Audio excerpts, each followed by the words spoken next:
What's up, people? Chris here to do some predictions for this upcoming Strikeforce card. Looks like a pretty good card on paper. It's going to be on Showtime, so of course I'll be watching it. Strikeforce, the thing is, they get a bad rep, but up until the Zupa purchase, I don't know about since, but all their cards last year were really exciting. They may not have had the most competitive matchups, but always had exciting bouts. So I'm kind of worried in a way that now that we have good matchmaking, courtesy of Sean Shelby, I believe, that maybe the fights won't, the events won't be as exciting overall because the bouts are going to be more evenly matched. But let's hope for the best. Real quick on the undercard, Jay-Z Cavalcante taking on Bobby Green. It was supposed to be Cavalcante against Lyle Beerbomb, but Beerbomb fell out. Bobby Green's alright. He's good on like the King of the Cage type circuit, no disrespect, but Cavalcante should win this one fairly easily. Next up, Tariq Saffiedine taking on Scott Smith. Full disclosure, not too familiar with Tariq Saffiedine. I did see his fight against Tyron Woodley last time out. And I'm a big fan of Scott Smith. That said, I'm going to go with Saffiedine. I like Scott Smith, man. Love the way he fights. The guy's from around my area, so usually always support local fighters when they hit the big time. But I'm worried. He's been in a lot of wars. He got knocked out cold against Daly, got planked. Got knocked out pretty bad by Kung Lee in their rematch. And, just beatdowns he suffered over time against guys like Robbie Lawler, Nick Diaz, etc. I think it may have taken its toll on his chin. He still might be hands of steel, but I don't think he's chin of steel, so I'm going to go with Tariq Saffiedine to win this fight. But I'm pulling for the Scott Smith, man. I like when they do the announcements of their names. It's just the stare in his eyes. I think he's about ready to murder someone. Next up, Paul Daly, Tyron Woodley. Man, this was supposed to be Paul Daly versus Cyborg Santos, Evangelista. I was so looking forward to that bout, but unfortunately Evangelista got injured. So it's Daly against Woodley, Tyron Woodley. Oh, man, striker versus grappler, basically. Woodley's the wrestler. Daly, obviously the striker. Daly coming off that loss to Nick Diaz, which was one of the most exciting fights I've seen in a while. We saw how Daly goes against a wrestler. We saw it against Josh Koscheck. He got stifled for 3 rounds. I think Woodley is at least or almost as good a wrestler as Josh Koscheck, but he doesn't have the experience in MMA that Josh Koscheck does. So I think he can get Daly down. I don't think that's going to be much of a problem. But I don't know if he's going to be able to hold Daly down for 3 rounds like Josh Koscheck did. On the feet, I think Daly's got a huge advantage aside from, what's on paper.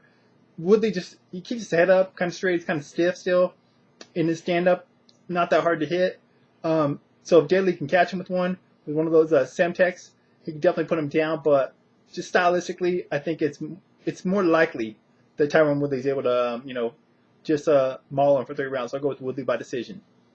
Next up, Tim Kennedy taking on Robbie Lawler. I want Lawler to win this fight. Tim Kennedy in his last fight against Melvin Manoff said he wanted to stand with Melvin, go toe-to-toe, blah, blah, blah. And when the fight started, the first thing he did was take him down, rear naked choke. Now, granted, that's a smart game plan by him, but don't say you want to stand with the guy and then you have no intentions of doing so. It may be good for you, it may be bad for your opponent, but it's bad for me as a fan. Robbie Lawler, we all know he likes to stand and bang. Kennedy had an easy time getting Manoff down, but I don't think Lawler isn't the best wrestler, he's not the best takedown defense, but it's sure of a whole hell lot better than Melvin Manoff's. And even if Kennedy gets Robbie down, I don't think he's going to be able to submit Robbie. Robbie hung on the ground for a little while against Jacare, get subbed at the 3rd round his last time out. So I think he can hang with Kennedy, even though Kennedy's got some subs lately over Manoff and Prangley. I don't think he's a submission machine. I think he got one on Prangley. But anyways, I'm going to go with Lawler. I think Kennedy's more likely to win this fight by 3-round decision, but I'm pulling for Lawler to get the TKO, ruthless style. Women's welterweight championship, champion Marlies Conan defending her title against Miesha Tate. Conan last time out suffered some adversity against Liz Carmouche, got ground and pounded for 3-4 rounds, then slapped on the triangle in the 4th. Come from behind and, I don't want to say steal the win, get the win. Miesha Tate, she's been out for a minute. She was supposed to fight Conan last time out after winning that ladies tournament in Strikeforce with the crazy 2-minute rounds, whatever it was, one-night tournament. But she got hurt. Now she's training with Team Alpha Male, Sacramento, California. Uriah Faber and the guys. So she says she's improved her game over last year or so, training with those cats.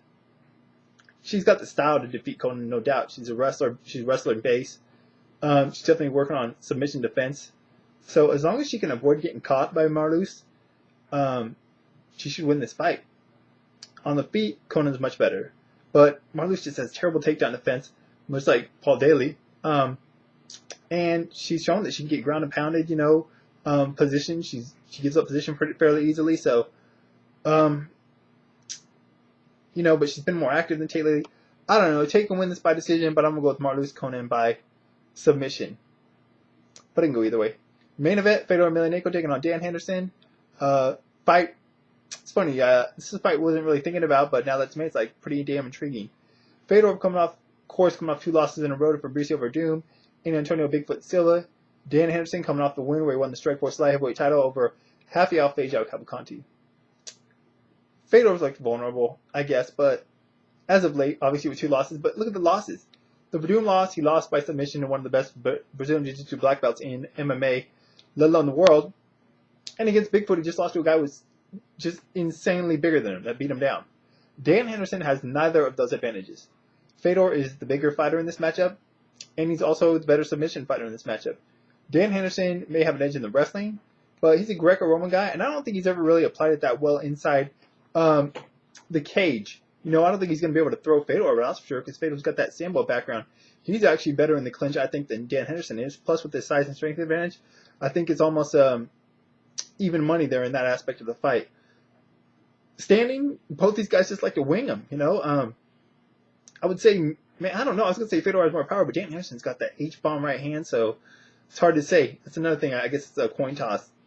Chin. Fedor's taking some shots. He's only been dazed a couple times in his career. Dan Henderson, has he ever been hurt by a punch? I know Vanderlei Silva stomped on his face in their first fight, but aside from that, I don't know if I've ever seen that guy hurt. So I think Hendo's got the better chin. How do I see this fight going? I see a stand-up little situation going on there. I can see Hendo clipping Fedor, going down for the finish, but getting caught. Fedor's pretty slick off his back. Caught those arm bars in the past for Mark Coleman. Granted, take that for what it's worth, Mark Coleman. But Fedor's a slick grappler. He doesn't really get much credit for it. He didn't look so much in his last fight, obviously, to Antonio Bigfoot Silva, but this is a different size fighter in Dan Henderson. So, man, I think it's going to be a really exciting fight. I really don't think one guy has a lot of advantages over the other, aside from Fedor being the better grappler on the ground. But maybe a little bit faster, hard to say. But I'm going to go with Fedor. Maybe he'll lose 3 in a row, and maybe, his prime's just well behind him, much like a lot of the guys from the Pride era, like Krokop, Vanderlei Silva, Nogueira, such.